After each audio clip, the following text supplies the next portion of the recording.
C'est 23.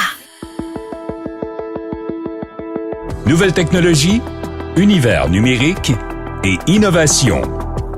Voici une tasse de tech avec Alain McKenna et Pascal Forget. Bonjour tout le monde, bienvenue à une tasse de tech, édition friscounette, dirait ma douce moitié, parce qu'il a fait froid cette semaine, on a atteint le point de congélation. C'était la météo avec Alain McKenna, mesdames et messieurs. C'est un bulletin météo. Pascal Forget à la circulation. Pascal, comment ça se passe dans le tunnel? Ça se passe très, très bien et je veux prendre un bon café avec la Jura E8, une machine à café entièrement automatique qui transforme un café en grain ou moulu, en boisson, caféiné ou pas de votre choix, avec du lait ou non.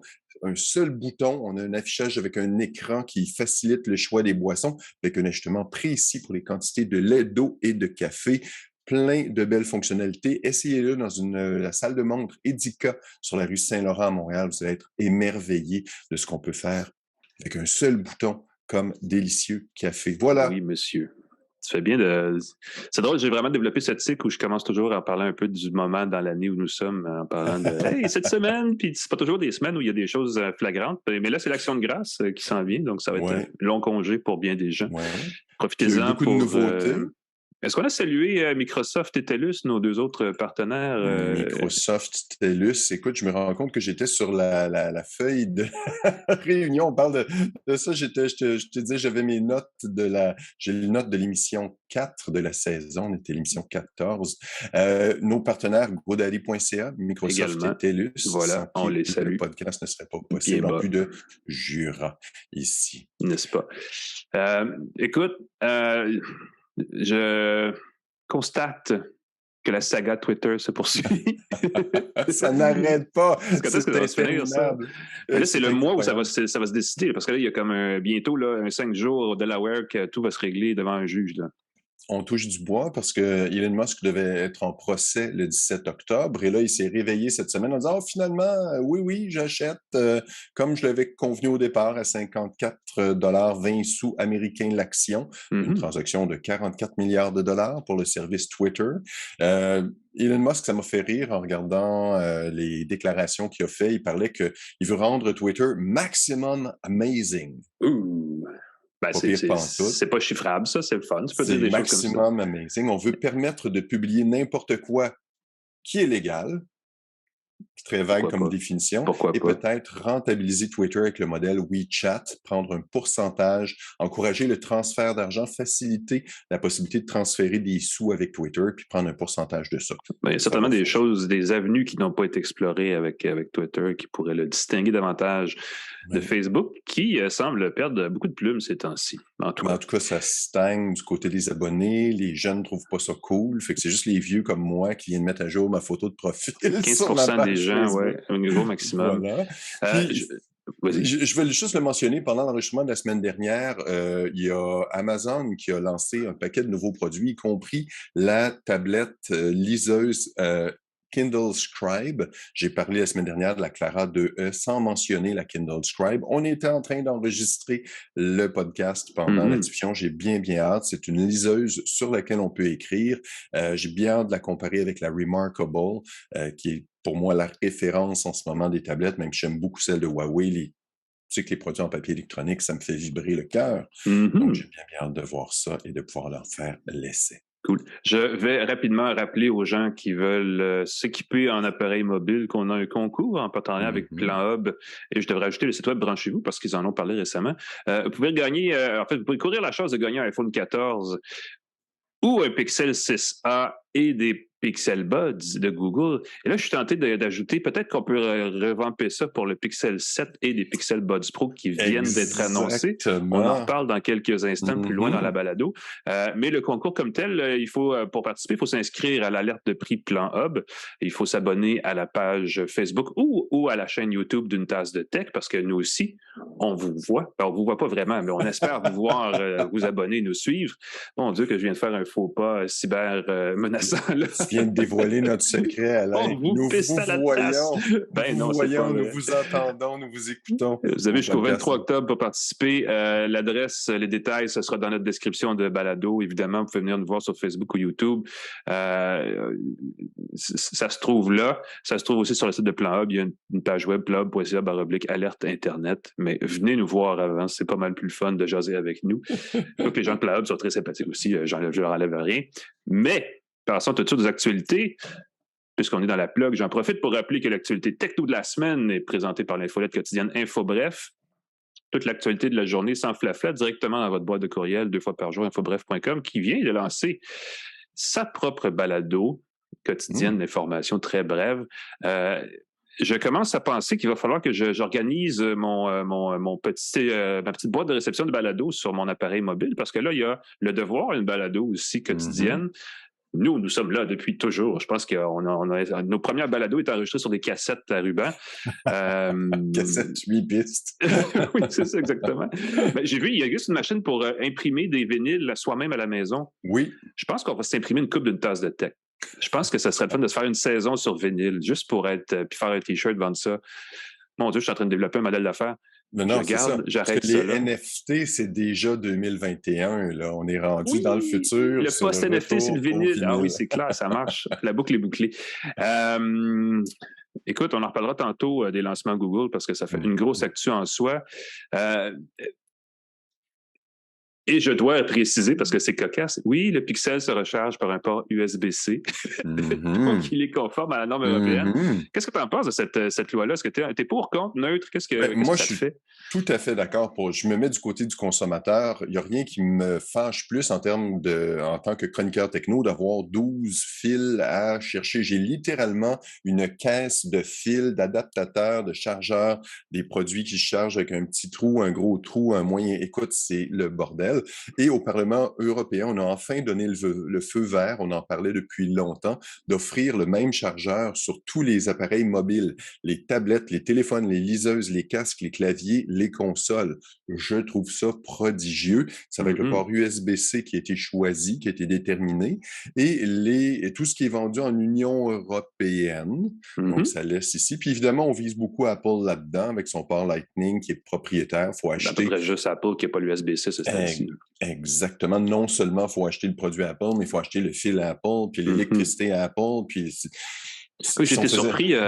J'ai reçu un bidule chinois, une caméra connectée qui est micro USB derrière. Oui, micro USB, j'en reçois encore des appareils comme ça, puis j'ai l'impression que c'est vieillot.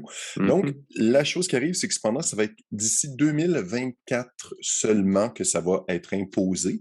Alors, est-ce qu'on espérait, en tout cas, j'espérais secrètement que l'iPhone allait avoir le port USB-C, le iPhone 14. Ça va être peut-être le 15. Peut-être plus le 16. Peu importe, ce sera pas dans 2 ans, ouais. Et je maintiens ma prédiction qu'Apple va passer à la recharge uniquement sans fil. Tu pourras me revenir dans 2 ans et faire je suis un peu d'accord. Moi aussi, je pense que c'est l'occasion pour Apple qui a toujours fait à sa tête pour aucune raison, de toujours faire un petit peu plus.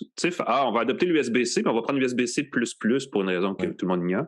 Mais je pourrais voir ça, une dalle sans entrée physique. Ce serait, on se dirige vers ça, je pense, parce qu'on est en retard sur plein de choses en termes de recharge sans fil chez Apple. Là. On n'est pas nécessairement au même niveau que certains autres. Mais... Elle est plus lente, elle demande le port Lightning, l'adaptateur à l'arrière, MagSafe, qui n'est pas le même MagSafe que sur les laptops. Ni la montre, ni les écouteurs. Ni la montre, ni les écouteurs. Le vote point. en Europe a été très majoritaire dans le but de favoriser, simplifier le choix du consommateur. C'est 602 voix pour, 13 contre, 8 abstentions au Parlement européen sur cette loi-là. On espère qu'elle va se répandre ailleurs et on espère qu'Apple ne fera pas des produits juste pour l'Europe avec USB-C et dans le reste du monde, le Lightning. Ça serait... Moi, je suis... mon Dieu, on ne peut pas prêcher contre la vertu, n'est-ce pas? Mais je ne suis pas super impressionné par cette loi pour 2 raisons. Je ne veux pas donner raison à Apple, mais effectivement, quand ils ont commencé à parler de cette loi-là en Europe, le standard qu'ils voulaient adopter, c'était le mini USB, qui était 6 fois moins puissant que l'USB-C. Donc, est-ce qu'on aurait pu viser plus large et imposer une cible de réduction de déchets à une industrie qui en produit 63 millions de tonnes par année, alors que les chargeurs n'en représentent que 11 000? Oui. Ouais. C'est un très petit pas dans la bonne direction. C'est un petit pas mais dans la au bonne moins, ça va direction, mais il est très petit. simplifier. Ce que ça peut faire, c'est simplifier le remplacement des chargeurs. Si tu le brises, tu changes, tu n'as qu'un seul fil qui va c'est te servir certain. pour ta console. Au lieu d'avoir un fil pour ton iPhone, un fil pour ta console de jeu, un fil pour ton... Donc, En ça fait, va peut-être encore simplifier faut-il les que tu choses. puisses les brancher tour à tour, parce que si tu as besoin de brancher 4 appareils en même temps, ça te prend quand même 4 chargeurs. Exactement. Ah non, c'est un petit casse-tête. Nouvelle, on va parler de Google Pixel tantôt, mais on va parler de Google Stadia maintenant, qui ne sera plus. As-tu versé une larme, Alain? À partir de janvier. J'ai fait quelques interventions à la radio cette semaine à ce sujet-là et à chaque coup, sans que personne se consulte avant, les gens disaient « Ah, c'est drôle, j'apprends grâce à cette nouvelle l'existence du service de jeux vidéo en nuage de Google qui s'appelle Stadia. » Exactement. Ce qui est doublement décevant parce qu'on avait reçu il y a 2 ans à la balado les gens de Stadia, le studio de jeux vidéo qui avait été ouvert en grande pompe à Montréal pour créer des jeux exclusifs pour la plateforme Stadia, qui a été fermé en février 2021, donc l'hiver, il y a 1 an et demi de cela. On sentait que ça allait pas très bien, puis là, on vient de le confirmer. Malheureusement, je pense pas comme tu le dis, pas grand monde qui va pleurer parce qu'il n'y avait pas une tonne d'abonnés à ce service qui, mon Dieu, qui a donc peiné à décoller et qui, par contre, engageait des sous de la part d'éditeurs assez conséquents, là, Ubisoft, Bungie, des choses comme ça, qui, devront revoir leur stratégie. Il y a une leçon, je ne veux pas le tirer longtemps là-dessus, il y a une leçon à retenir de tout ça, à mon avis, c'est qu'on annonçait le jeu infonuagique sur demande, la Netflixisation du jeu vidéo. Oui, c'est important de rappeler c'est quoi Stadia. Puis il y a peut-être des gens même qui écoutent la balado qui ne sont pas familiers avec Stadia. Exact. C'est ça, c'est un service de jeu infonuagique comme Netflix. Par abonnement mensuel, jeu à volonté, Xbox, là aussi sur son...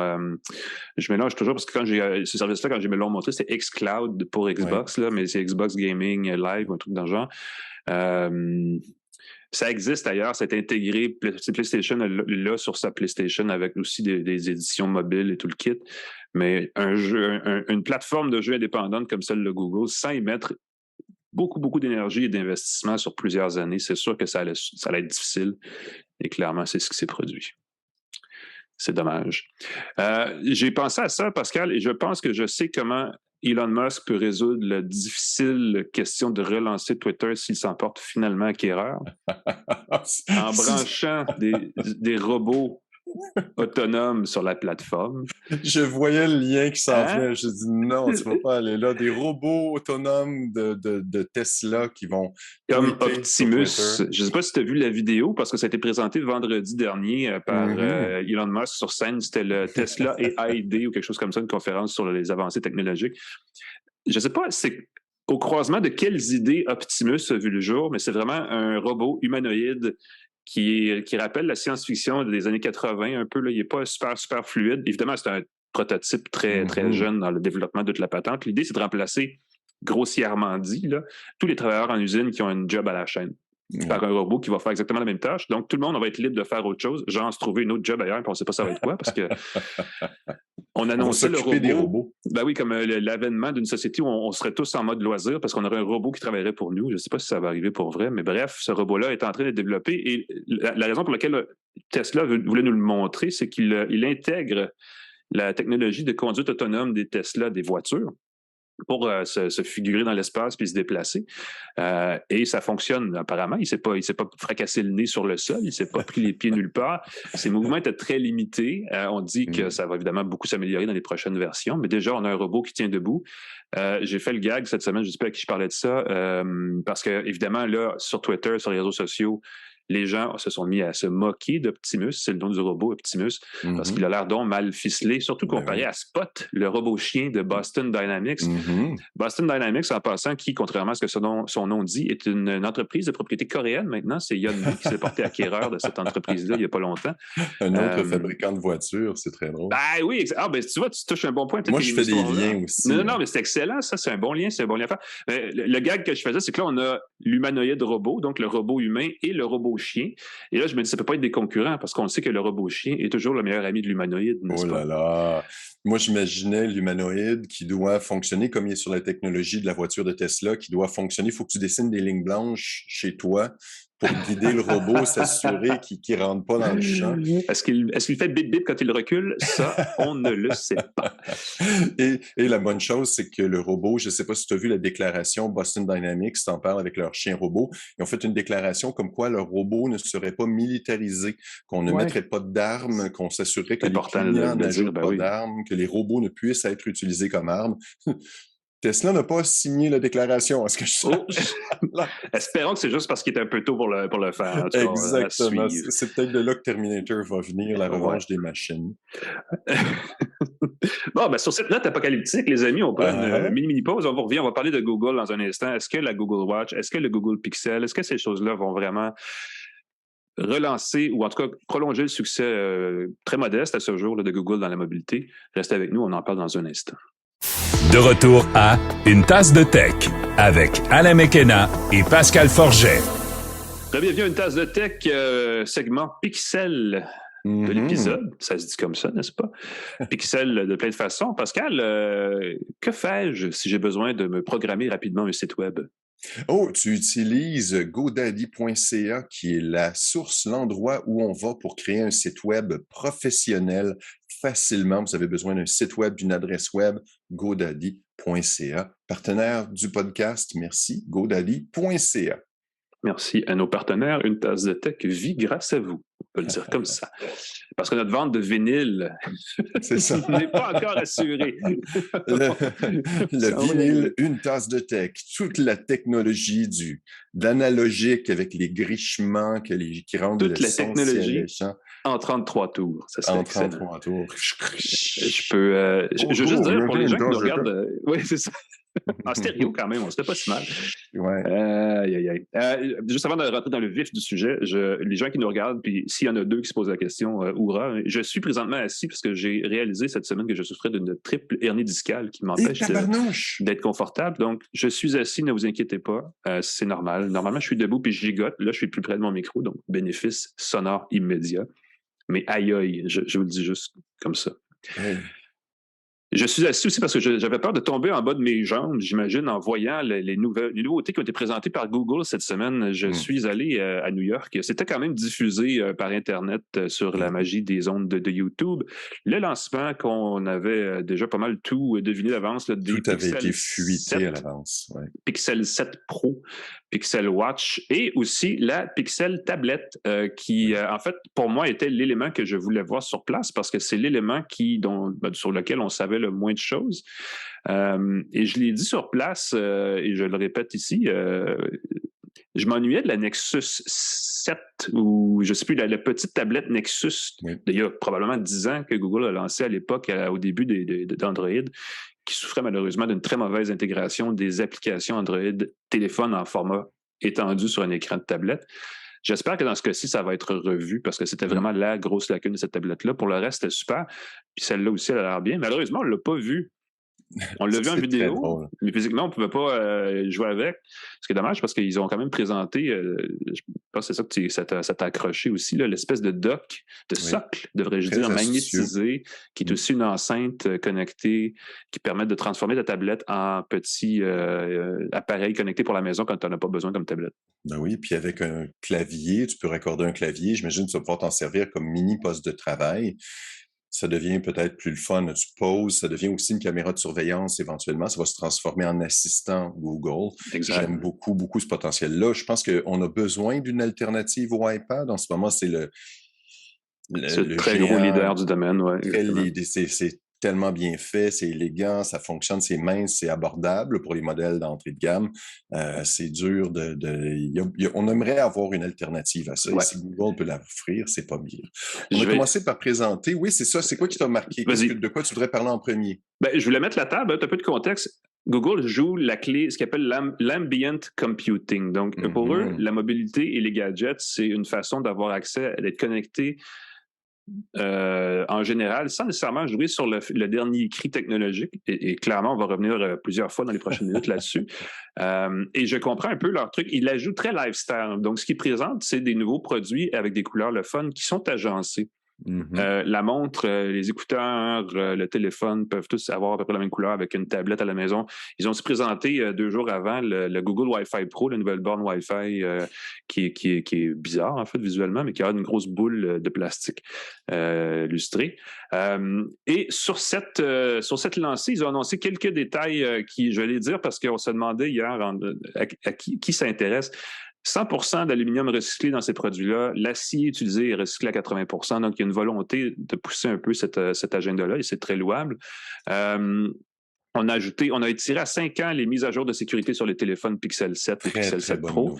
Ça ne signifie pas les mises à jour du système Android, mais quand même des fonctions de sécurité, qui est très bien. Ouais. Et il va y avoir un VPN intégré dans les téléphones qui va venir plus tard cette année et qui, semble-t-il, va être gratuit en dehors de l'offre de Google One qui, elle, coûte $8 par mois et inclut un paquet d'affaires, donc serait accessible gratuitement. Quand je parlais tantôt des technologies dernier cri, on a quand même, ça a fait jaser quand Apple a présenté la détection de collisions d'automobiles sur ses téléphones et ses montres, alors que c'est là sur le Pixel depuis l'année dernière. Donc, c'est ça. Ça revient cette année. Ils l'ont quand même présenté. Et là, pouf, on nous a dévoilé le Pixel 7. Pixel 7, qui, je ne sais pas ce que tu en penses, Pascal, est élégant. Oui. A droit à une 2e génération du processeur Tensor de Google, dont on sait très peu de choses. A droit à un écran de 6,3 pouces tout à fait correct. Très similaire. En fait, si on peut le résumer au niveau physique, pour ceux qui essaient de visualiser, c'est très, très semblable au Pixel 6 et 7 Pro. 6 Pro, Pixel 6 et 6 Pro. On a amélioré le processeur, on a amélioré beaucoup de petits détails, entre autres l'autonomie, mais on n'a pas, j'ai pas vu de prétention d'amélioration de performance 50% plus performant qu'avant, comme on le voit souvent à moins que j'ai manqué ce bout-là. Ben, on va en reparler plus avec le Pixel 7 Pro parce qu'on a passé plus de temps sur ce téléphone-là, mais ils ont dit à quelques reprises, c'est la meilleure façon, c'est la chose la plus performante qu'on n'a jamais vue sur un Pixel. Ça, il me semble que j'ai entendu ça, mais avec une formule. Oui, tout le monde l'utilise. Maintenant, Microsoft nous a fait le coup aussi avec ses produits Surface. La meilleure tablette Surface. La meilleure affaire sur une tablette Surface. C'est la même chose sur un téléphone Pixel. Le truc que j'ai retenu à propos du Pixel 7, il est très joli, les couleurs. On a une espèce de jaune-vert, tuile de salle de bain des années 1970. Oui, le pastel. C'est pas loin d'être gris. C'est très pastel, effectivement. On dit batterie, on a une autonomie d'une pleine journée pouvant aller jusqu'à 72 heures. Ça laisse de la marge. Pleine journée de 72 heures. Sur 24. Ça fait des grosses journées. C'est des journées assez longues, quand tu te déplaces, décalage horaire, ainsi de suite. On a mis de l'avant le processeur Tensor avec de l'optimisation pour les photos, va permettre de prendre des photos avec 2 fois moins de temps avec la même quantité photos de nuit, surtout, effectivement, ça va plus vite. En fait, la photo, on va revenir avec le 7 Pro parce que le 7 Pro a 3 objectifs contre 2 pour le 7 tout court. Le 7 Pro est un petit peu plus gros, vous l'aurez compris, 6,7 pouces de diagonale pour son affichage, a un taux de rafraîchissement de l'écran variable de 10 à 120 Hz, qui est un truc cette année, déverrouillage par reconnaissance faciale, a droit à un GPU, donc un processeur graphique amélioré en plus du Tensor 2, donc un petit peu plus de traitement d'image. Il y a vraiment 3 éléments sur lesquels ils ont insisté chez Google. C'est toutes les fonctions d'appel qui ne sont pas 100% disponibles au Québec en français, là, mais incluant la capacité de nous renvoyer par texte le contenu d'un message vocal. Donc, on n'a plus besoin d'appeler sa boîte vocale. Ça, c'est quand même assez cool. J'espère que ça va bien marcher, surtout en français, ou peu importe. Et on intègre un peu plus la nouvelle norme RCS dans le message texte, là, qui est la norme de communication enrichie, qui ressemble un peu à ce que Apple fait sur iMessage, mais qui est sur Android, mais qui est aussi en principe universel, donc qui pourrait être adopté par d'autres, mais à part Android, il n'y a pas grand-chose comme système mobile à part ça. Et là, pouf, on arrive à la photo et Google nous a sorti son même expression que tu aimes beaucoup, là, la photographie computationnelle. Oui, ben ça me fait toujours. C'est plus maintenant des objectifs. Avant, c'était physiquement la taille de l'objectif, la taille du capteur. Maintenant, c'est tout le traitement numérique qui fait la différence. Avec le même capteur, avec le même objectif en plastique, tu peux avoir des photos bien meilleures parce qu'elles ont été bien retouché. Ils offrent d'ailleurs la retouche, ce qu'ils appellent le unblur, donc le défloutage de photos, non seulement de photos que vous prenez avec l'appareil, mais des photos que vous avez déjà prises dans le passé avec n'importe quel autre appareil. Donc, ça va jusqu'à quand vous étiez petit. Mais il faut le faire sur le Pixel 7. Donc, c'est un peu bizarre. Il faut vraiment importer son vieux contenu puis le mettre dans Google Photos. Donc, on imagine que ça passe par les serveurs de Google pour que ça fonctionne. Cela dit, on dit que ça améliore beaucoup la netteté des images, surtout en zoom, parce que là, on a 3 objectifs sur le Pixel 7 Pro. Un grand angle, un normal équivalent de 35 mm, disons, et un téléobjectif qui permet de faire, selon le cas du 2X, 5X, 10X et 30X. Et dans tous les cas, c'est surtout grâce à la retouche numérique qu'on y arrive. Ils ont présenté sur scène des cas de photos, notamment vu de loin, un couple qui joue au tennis. Et malheureusement, sur chacune des photos, le couple avait bougé. Donc, je pense pas que c'était la même photo retravaillée. C'était vraiment des cas où on a pris des photos différentes. À quel point on a pris des photos pour arriver à la bonne photo bien nette. Ça va demander des essais. Et c'est là nous aurons l'occasion de vous en reparler, n'est-ce pas? Ça va nous faire plaisir. Est-ce qu'on peut dire qu'on a reçu je ne sais pas si on peut le dire. On a eu des embargos un peu. J'ai reçu une boîte. Je vais vous dire ça. Parfait. On a reçu une boîte de Google qui contient des produits et je vais me gratter le menton et enfin, il y a des produits que j'utilise déjà. Je vais dire ceci et j'ai hâte de tester parce que j'ai trouvé ça un peu pompeux. On parle d'un zoom de qualité professionnelle. On est audacieux pour l'annoncer comme tel. J'ai hâte de voir si ça tient la route. Il va falloir l'essayer. Cela dit, on dit qu'on a beaucoup amélioré le mode cinéma avec une anti-vibration et ça, j'y crois. Je pense que le chemin tracé par Apple avec son iPhone depuis 2 ans a été repris par des fabricants Android et ça fait du bien parce que les photos et les vidéos sont maintenant extrêmement belles et le son aussi. Les prix sont de 599 et 899 américains pour ces téléphones-là. C'est les mêmes prix que les Pixel 6. Donc, au Canada, c'est la même chose probablement. À moins que le taux de change vraiment ait fait mal à l'affaire, mais en principe, c'est le même prix que l'année dernière. Au Canada, c'est 1179 pour le Pixel 7 Pro. Pour le Pro. Et pour le modèle de base, attends un petit peu, je regarde. C'était 799 l'année dernière. C'est ça. Fait que ça reste quand même une très, très bonne alternative. Quelqu'un me disait, je tenais de mon vieux téléphone Android que j'ai eu pour $0 d'entrée de gamme. Je veux le remplacer par un iPhone, c'est sûr, tu vas avoir une amélioration. C'est le taux de change qui fait la différence parce que ce sera encore moins cher sinon, malheureusement, effectivement. Et là, le Pixel devient très, très chouette. Et je cherche toujours le prix. Écoute, continue. Pendant ce temps-là, je vais parler un peu de la montre, la Pixel Watch, qui était très attendue. Écoute, ça fait 2 ans qu'il y a des rumeurs qui circulent. Est-ce que ça fait 2 ans que la montre est comme elle est? Peut-être, parce que ça expliquerait le fait qu'elle est techniquement sous la moyenne de ce qu'on peut acheter de ce qu'on trouve sur le marché en ce moment. C'est-à-dire que quand on regarde les sites plus techniques où ils ont analysé la mécanique, on se rend compte que c'est pas la patente la plus puissante, la plus performante. Le cadran fait 51 mm, je crois. C'est un cadran tout rond, donc de diamètre. Il y a 10 mm qui sont du bezel, donc du cadre. Comme tout ça est une surface lisse de verre, au premier coup d'œil, on pense que c'est de l'écran mur à mur, mais non, il y a seulement vraiment à peu près 75% de la surface qui est un écran, ce qui fait qu'on perd beaucoup de l'affichage potentiel et ça fait que l'affichage est très petit comparé à d'autres montres. Que ce soit, je sais qu'on a essayé des Huawei récemment, j'ai essayé je vais en reparler plus tard, mais j'ai une Sunto ici. Écoute, je les ai ici, je peux vous montrer. J'ai même la Watch 5 de la Galaxy de Samsung. J'ai la Sunto. Là, les batteries sont mortes dedans et ça, c'est un autre sujet. Ça, c'est rare. Mais si les batteries de ta montre Sunto sont mortes, tu les laisses allumer longtemps. Ben, c'est la seule, mais je ne l'ai pas chargée de la semaine. Mais elle est bonne pour plus que quasiment 10 jours, 2 semaines sans charge. Fait que je ne suis pas inquiet. Mais puis Huawei aussi, on en a parlé, je pense. Oui. Mais c'est des montres qui ont vraiment un niveau technique supérieur. Donc, on ne joue pas cette carte-là. On joue, écoute, produit très élégant. Et on intègre la connexion LTE pour ceux qui ont besoin d'une connexion cellulaire. Oui. Il y a tous les services de suivi d'activité de santé, peu importe, de Fitbit sont intégrés de façon très, très, très complète, je devrais dire, peut-être plus que bien d'autres montres. Je pense que le volet santé va être extrêmement complet sur cette montre-là. Donc, l'applicatif va être bon. Vu le look de la montre, vu le genre d'applications qui sont présentées en premier, j'ai l'impression que c'est une montre qui cible un public très féminin pour commencer. Très lifestyle. Oui. Donc, ça pourrait marcher parce que c'est probablement le démographique de Fitbit, en fait, qui est visé avec cette montre-là, laissant le reste à d'autres fabricants plus spécialisés, peut-être. Elle sera vendue 349 ou 399 $ américains, selon qu'on veut une collection LTE ou pas. J'ai les prix canadiens, 449 ou 529 $, ce qui en fait une montre pas abordable. Non, c'est ça. J'espérais que tu allais dire ça parce que c'est pas un cadeau. Là. En fait, c'est pas un cadeau. C'est un gros cadeau si vous faites un cadeau avec ça. Je m'attendais à 200 quelques dollars, pas 500 pour le modèle. Je m'attendais pour le modèle de base, 200 quelques dollars, gros max. Pas 440, pas de 450 plus les taxes et tout. 529 pour le modèle LTE. Il faut avoir une connexion eSIM. Il faut avoir une connexion qui n'est pas proposée par Vidéotron. Je me permets de dire Vidéotron.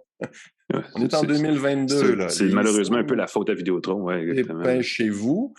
Ça va pas bien. Fait qu'il faut avoir un forfait comme ça. Fait que 529 pour une montre qui n'est pas une Apple Watch. C'est des gros sous. Et elle est vendue de base avec un bracelet en silicone aussi qui est un peu cheapette. Il y avait sur place plein de beaux bracelets en aluminium, pas en aluminium, en acier, en inox, des choses comme ça. Malheureusement, en cuir aussi, très élégant. Malheureusement, ils coûtent cher, ils ne sont pas encore disponibles. Ils vont être vendus d'ici Noël. Et ce sont des bracelets propriétaires. Et le connecteur, ça, c'est arc. Le connecteur est un peu bizarre même. Écoute, je dis ça comme ça, je lance ça comme ça. Si les gens de Google m'écoutent, tant mieux. Sur les bracelets en cuir qu'ils ont présentés, le connecteur avait aussi deux petites rallonges pour une pin de bracelet de montre normale. Ça pourrait être ça. Sauf que les bracelets sont très étroits. Dans ce genre de contexte-là, ça serait peut-être un bracelet de 18 mm, 20 mm maximum de largeur, ce qui fait des bracelets très étroits. Donc, encore une fois, c'est pas une montre comme une grosse montre de lifestyle un peu très tape à l'œil, très lifestyle. Donc, ça va être une question de goût. Rendu là, est-ce que les goûts se discutent? Apparemment, pas tant que ça. Mais on va voir au fil des prochaines semaines. On va essayer de les essayer comme du monde. On va essayer de les essayer. Gros clin d'œil. Moi, il y a une caractéristique que j'attendais avec une brique et un fanal, l'autonomie. Je me dis, wow, l'autonomie, c'est important pour une montre. On a envie de partir pour la fin de semaine sans emporter le chargeur. C'est un chargeur propriétaire. Le chargeur propriétaire va coûter quand même un peu de sous. J'ai de la difficulté avec mes notes en ce moment. J'avais le note pour le prix. Le chargeur commence à partir de c'est plutôt 40 $. Donc, il faut avoir un chargeur si on veut en laisser un au chalet, un à la maison. Si on en veut plus qu'un, oui. Et l'autonomie de la Pixel Watch, 24 heures. Et là, j'ai fait non. Pour une montre qui veut suivre le sommeil et tout le kit, c'est un peu dommage, effectivement. Non. Il y a quelque chose de vraiment très, très mal pensé là-dedans, de dire qu'une montre... le playbook d'Apple, même Apple, au début, offrait 24 heures et offrait ça généreusement. Je pense que c'est pas normal pour une montre qui, justement, doit suivre la santé. On veut la porter régulièrement. On veut pas que nos données... Il n'y a rien de pire que de regarder sa montre et de voir que ça ne fonctionne plus. On peut pas remonter à la main, on peut pas recharger en squat son poignet. D'ailleurs, pourquoi c'est pas intégré dans les montres techno, je me demande encore. Des technologies de balancier, de recharge, de toutes sortes de façons. Pour sauver la mise des fois, oui, effectivement. Sauver la mise pour donner un peu d'autonomie ou du moins d'avoir un mode veille minimal qui va au moins permettre d'avoir l'heure. Je pense que c'est la chose à laquelle on s'attend d'une montre. Donc, 24 heures d'autonomie, très décevant pour la Pixel Watch.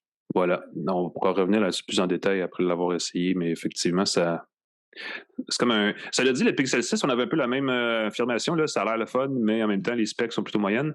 Pixel 7, même principe, parce que ça va nous surprendre par le côté applicatif. C'est la force de Google, l'applicatif. Oui. Alors, à suivre, on en reparle bientôt. C'est pas que c'est un mauvais produit, sauf que compte tenu que c'est un produit lancé en 2022, on s'attend à avoir au moins 24 heures plus que 24 heures d'autonomie, au moins 2-3 jours. Une fin de semaine d'autonomie devrait être le minimum. Les téléphones jusqu'à 72 heures, on est dans la bonne voie. De dire en cas de pépin, tu peux partir la fin de semaine sans chargeur, tu es correct. C'est toujours l'objectif, mais qu'une montre soit pas... Puis, ce que tu as mentionné, c'est très intéressant, le fait que c'est Fitbit qui est derrière, la technologie Fitbit recueille des informations de santé. Il va avoir un abonnement à payer à un moment donné pour avoir les fonctions les plus fun, l'état de... Fitbit Premium. C'est ça. Après 6 mois, si je ne m'abuse, pour avoir l'information comme ça. Il est étanche à 50 mètres, j'ai pris ma douche. Je vais l'essayer en prenant ma douche avec, ça devrait bien fonctionner. Oui, c'était une douche à 50 mètres, vraiment, t'es spécial.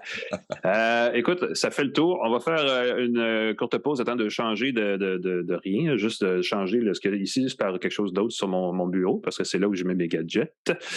On va parler de cord cutting express, non, ultra, hein? C'est de façon de le dire. Avec le Roku Ultra, restez avec nous. De retour à Une tasse de tech avec Alain Mekena et Pascal Forget. Et bienvenue à une tasse de tech. On a parlé d'accessoires connectés tout à l'heure. On va parler d'accessoires maintenant qui déconnectent. On peut dire ça, qui débranchent. J'aime beaucoup l'expression anglophone cord cutting parce que ça dit ce que ça dit. Et en français, ça se traduit un peu mal à part dire couper le câble. Le problème, c'est que c'est pas toujours le câble. Hein. Des fois, c'est aussi la fibre. Je ne sais pas comment vous voulez voir ça, mais peu importe. Ce mouvement vers les plateformes de distribution de films et de séries télé se poursuit. Et il y en a une entreprise dans le tas qui est indépendante, plus ou moins, qui s'en tire quand même plutôt bien parce qu'ils avancent toujours des chiffres très élogieux. Ils sont en bourse, ça veut dire que leur action n'est pas spectaculairement en train d'exploser. Est-ce que c'est parce qu'on comprend mal ce créneau-là? Est-ce que c'est parce qu'un petit joueur indépendant à côté de Google, à côté d'Amazon, à côté d'Apple, à côté de Disney, c'est difficile?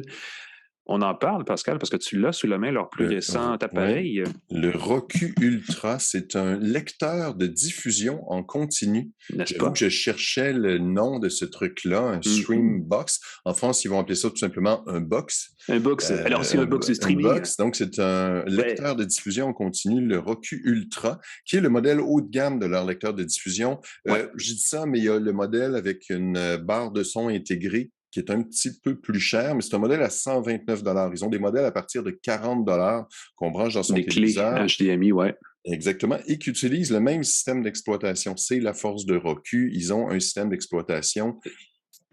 Oui, j'ai juste à dire pour compléter le catalogue, parce qu'ils ont annoncé aux États-Unis, puis on ne leur a pas ici, un woofer, un caisson de grave, un caisson qui va s'ajouter à leur barre de son simili stéréo ambiophonique, là, qu'on n'aura pas ici malheureusement. Donc, le Roku Ultra, c'est le plus haut de gamme qu'on peut avoir chez Roku au Canada en ce moment. Exactement. Et donc, on peut avoir pour 40 $ le même système d'exploitation, regarder sa vidéo, choisir ses différentes chaînes. On peut ajouter là-dessus Apple Plus, Disney Plus, Apple Paramount TV, Plus, Paramount, Crave, des services un peu obscurs, Scream. Écoute, j'ai un homme, j'en invente peut-être, mais j'ai le feeling qu'il y en a tellement maintenant qu'ils vont sûrement exister. Il y a ici Télé, donc Radio-Canada a du contenu qui est considéré du contenu de divertissement. Il n'y a pas nécessairement la chaîne d'information, mais il y a CBC News. Effectivement, il y a une bonne... Mais il n'y a pas tout le contenu nécessairement télévisuel francophone présent. Qu'on aimerait. Mais ça, c'est très chouette parce que la petite boîte-là, pourquoi on achèterait cette petite boîte-là? Ben, peut-être parce que vous avez une télé intelligente, mais que son système est désuet. Il y a certains systèmes comme ça qui, quand la télé date de 3, 4 ans, 5 ans, des fois, il y a des télés qui sont pas intelligentes tout simplement. On voudrait accéder à tous ces services de diffusion en continu. Et le Roku Ultra, comme c'est le modèle le plus haut de gamme, il y a entre autres la plus meilleure télécommande de toutes les Roku ever. Qui était déjà pas si mal. Et ils l'ont même amélioré. Ça m'a impressionné quand même. Oui, ils ont un micro dedans, donc on peut parler à sa télécommande pour répondre, pour demander son contenu. Pour l'instant, ça ne fonctionne qu'en anglais. En tout cas, c'est ce qui est indiqué. Je crois que ça fonctionne un peu quand même, mais c'est des commandes vocales. Il y a maintenant un interrupteur pour ne pas que ça nous écoute. Ça, c'est très drôle. Si on veut, on peut physiquement éteindre le micro de sa télécommande. Je sais pas si on a entendu le petit bip. Ouais. Exactement. Donc, on peut physiquement éviter que notre télécommande nous espionne pour les plus parano d'entre nous. On a, comme d'habitude, dans la télécommande, 4 boutons qui changent selon les versions. Accès rapide Netflix, des services. Disney+, Apple TV, Crave. Et on a une prise d'écouteurs. Ça, c'est assez chouette. On peut brancher des écouteurs avec fil dedans.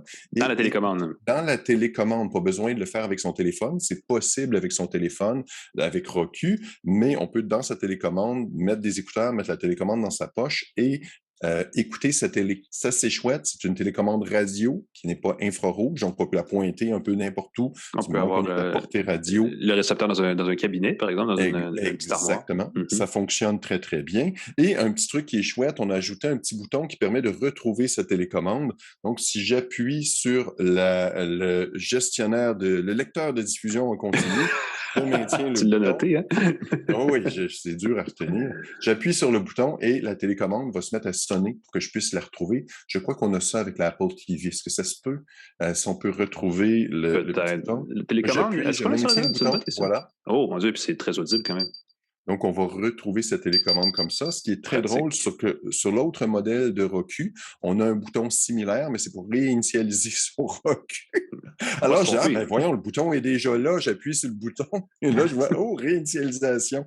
Non, c'est pas ce que je veux. Ne pas se tromper. Ben, c'est ça. Et comme c'est le modèle haut de gamme, on a une prise USB dedans. Il est là sur quelques modèles Roku, mais pas sur les petits bâtonnets Bluetooth, pas sur les petits bâtonnets les clés HDMI. Ça, c'est les clés HDMI. Et on a aussi une prise Ethernet, une prise réseau filaire. Donc, au lieu d'utiliser la connexion sans fil, fonctionne pas très bien chez vous. Vous pouvez toujours utiliser la connexion Ethernet. Et l'avantage, pourquoi le port USB? Ben, on peut y brancher une clé, un disque dur qui contient son contenu, ses vidéos personnelles, les vidéos qu'on a trouvées sur Internet, par exemple, ses photos. Et on va pouvoir sa musique aussi, on va pouvoir la diffuser avec son Roku. Alors, c'est très, très chouette comme option. On le répète, c'est 129 $, mais en comparaison, l'Apple TV de base, elle est 199 $. Ça, c'est pour le modèle HD. La Roku Ultra, elle est 4K Ultra haute définition. Haute définition, et c'est aussi avec HDR10, et puis aussi Dolby Surround Atmos. Là, Dolby Atmos, Dolby Vision aussi pour la vidéo, qui est un espèce de standard... je ne sais pas à quel point c'est, en tout cas, peu importe. Je vais juste rajouter un truc parce que moi, c'est un détail que je recherche sur ces appareils-là, je le trouve de moins en moins. Il n'y a pas de sortie audio à même parce que des fois, on peut vouloir, avec cet appareil-là, regarder la télé, évidemment, là, les services vidéo, mais il y a aussi des services musicaux sur cet appareil-là. Et il faut quand même ouvrir le téléviseur pour en profiter. Et ça, je trouve ça un peu banal parce que ça aurait été le fun d'avoir cette sortie, peut-être même coaxiale ou en tout cas audio numérique, là, avec.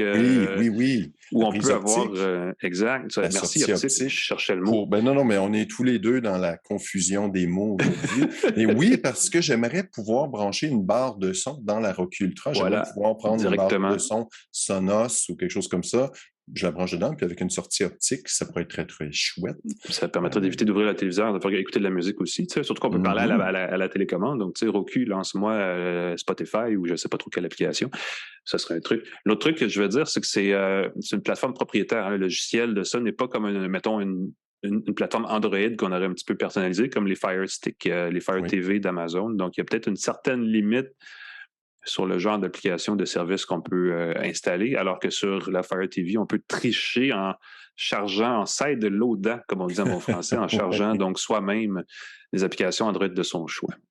Et si je peux me permettre en terminant avec Roku, ce qui est le fun, c'est qu'il y a le Roku Channel. Non, c'est un avantage non négligeable. Ce que ça fait, c'est que ça regroupe tout le contenu gratuit de toutes les chaînes. Donc, du contenu de Radio-Canada, j'ai découvert Cosmos 1999, Space 1999, la vieille série télé, beaucoup de contenu. Puis oui, il y a beaucoup de films d'horreur douteux, puis des trucs, mais il y a une variété assez impressionnante. Et Roku se lance dans la production de contenu exclusif, un autre studio qui veut concurrencer et se démarquer. Et ils vont faire, entre autres, la biographie de Weird Al Yankovic qui s'en vient très bientôt. Je ne sais pas combien de films ils vont produire, si on ne va pas le retrouver sur Netflix ou sur d'autres plateformes de diffusion, mais le fait qu'ils se mettent comme ça va être un petit avantage supplémentaire. Un Roku Channel, si on ne veut pas payer beaucoup puis avoir accès à beaucoup de contenu gratuit, c'est une super belle piste. Ils ont besoin d'améliorer leur offre de contenu en français. C'est leur principal peut-être point faible. Ils ont beaucoup amélioré la recherche et on me dit que la commande vocale, quand elle va arriver en français, elle va être en franglais. Là. Ça veut dire qu'on va pouvoir vraiment parler en français québécois. Cherche-moi et là, Slapshot ou je ne sais pas, un film avec un titre en anglais et ça va bien faire la recherche. Et la recherche, elle va dans les applications chercher les contenus. Elle va vraiment fouiller dans le contenu des services qu'on a installés et auxquels on est abonné et évidemment qui sont actifs sur la Roku Ultra. Donc, c'est une belle intégration de la fonction de recherche qui doit être un des deux éléments que les gens veulent utiliser parce qu'ils reviennent toujours sur ce sujet-là comme un gros différenciateur chez Roku. Il y a deux petits détails que je vais mentionner pour ne pas les oublier. Il y a des écouteurs qui sont inclus dans la boîte. Les câbles sont inclus, câble HDMI, câble micro USB. Pourquoi le câble micro USB? Parce que la télécommande se recharge Oui, il n'y a plus de batterie dans la télécommande. Il n'y a plus de piles dedans. L'avantage, c'est que l'autonomie est longue, on n'a pas besoin de piles. L'inconvénient, c'est que si on manque de piles, il faut recharger sa télécommande, il faut la brancher, il faut retrouver le fil. Et ce n'est pas du USB-C parce que ça coûte moins cher. Du USB-C, voilà, c'était mon commentaire éditorial. Voilà. USB-C, micro USB, c'est mal en 2022, on aime moins ça. Ça aurait donné une recul à 149 $. Exactement. Donc, au moins 10 $ de plus. Ouais. Voilà. Bon, alors voilà, nous voilà informés. N'hésitez pas. Moi, j'aime bien la plateforme Roku, cela dit. Oui, tout à fait. C'est vraiment fantastique. Ils ont un super économiseur d'écran, l'Aquarium en 4K. Oui. Là, il est vraiment cool. Je l'ai mis sur un moniteur pour l'essayer. Je l'ai mis sur un moniteur à côté de moi. Puis je travaillais, puis j'avais l'Aquarium à côté. Je trouvais ça magnifique, très réaliste et c'est inclus, c'est gratis. On va remercier nos partenaires avant de se quitter. Microsoft, merci Microsoft, merci TELUS. Merci Jura, la machine à café 8, vraiment fantastique. Mium, mium, mium. GoDaddy.ca, C23, le groupe Cogeco qui diffuse la balado partout au Québec. Claude Hébert à la mise en onde qui fait le montage, la diffusion, tout ça. PascalForgette.com, mon site web, si vous voulez me lire. Alain McKenna, on peut te lire dans le devoir. N'hésitez pas. Envoyez-moi des messages si vous voulez. On peut m'écrire à travers le site du devoir. Des fois, si vous m'envoyez des commentaires, essayez de les faire moins longs que mes chroniques, que je puisse vous répondre succinctement également. Parce que des fois, c'est un peu... C'est pas parce que j'aime pas lire, c'est juste que des fois, les gens ont tendance à être très critiques d'une virgule dans une phrase et ça peut être très long alors que... Bon, ça peut souvent, je me sens indélicat de répondre oui à quelqu'un qui m'envoie 4 paragraphes de texte avec des références et tout, mais moi, quand tu écris un article de 300 mots ou 400 mots, il faut que tu coupes des coins, puis c'est pas le point que tu as coupé qui fait pas plaisir à la personne. Puis les gens de techno, absolument, sont pointilleux et c'est tout à leur honneur. On veut que ça fonctionne comme on veut, effectivement. Revenez-nous. Allez, bonne fin de semaine avec Action de grâce. Longue fin de semaine, bonne semaine la semaine prochaine et revenez-nous la semaine prochaine pour une autre tasse de tech. Salut tout le monde. Bye bye.